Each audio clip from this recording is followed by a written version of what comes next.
some crumb topping that you can use on top of crisp, any kind of fruit crisp, apple, rhubarb, apple, strawberry, whatever blend of berries that you have in the freezer. We're gonna have, and you can also use this on apple pie.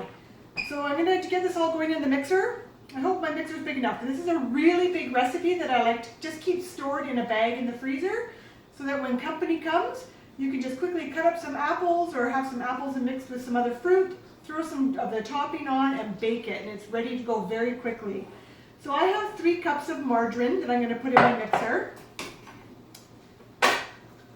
And I've just softened it a little bit in the microwave. And I have 3, I think it's, the rest calls for 3.5. I think I only have 3 cups of brown sugar here. That's okay. It's plenty sweet.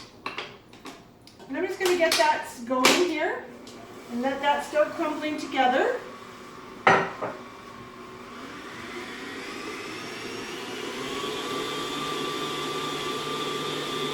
Juliana can come take a look here, a bit closer. Just creaming that up a minute.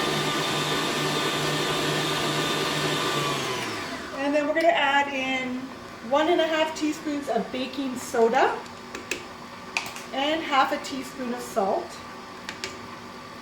And when we start adding in the other things, it'll start to crumble a bit. I'll scrape my sides as well. But I have 6 cups of slow or quick oats.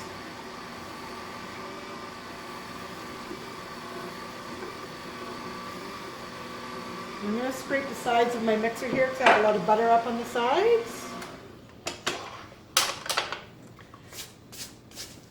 You're basically making, this is oatmeal cookies on top of your crisp or your apple pie.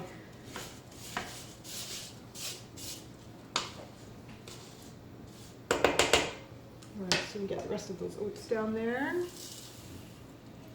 So that was 6 cups of oats and also 4 cups of flour.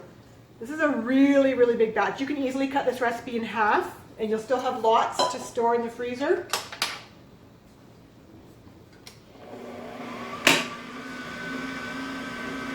And I'm going to want this to come to a nice crumbly texture. So we'll mix it up for a couple of minutes and I'll show you what that looks like. Alright, so I've scraped the side of my bowl a few times while I've done this. And I did it with my whipping beater here just because I wanted it to remain crumbly. And we're going to have all this crumbled and we're going to put it in a bag in the freezer. But I'm also going to make up a little batch, so I'll show you what it looks like all baked up. So I'm just going to get this all off of here and cleaned up, and I'll show you what the next thing looks like.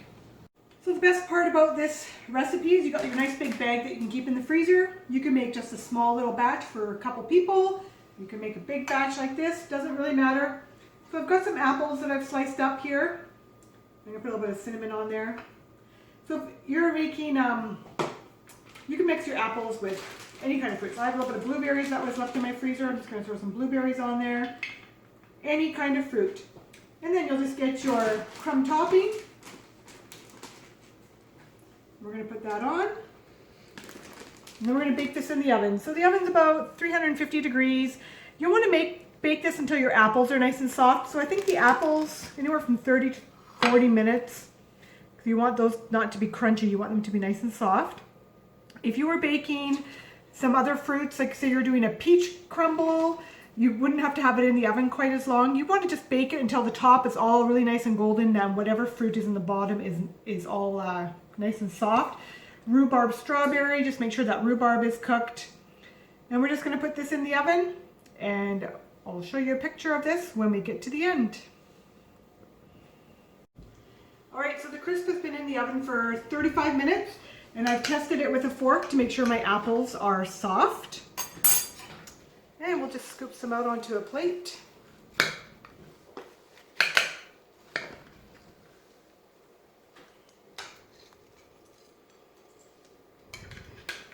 We've got a few blueberries in there too. And of course, what is apple crisp without a little bit of ice cream?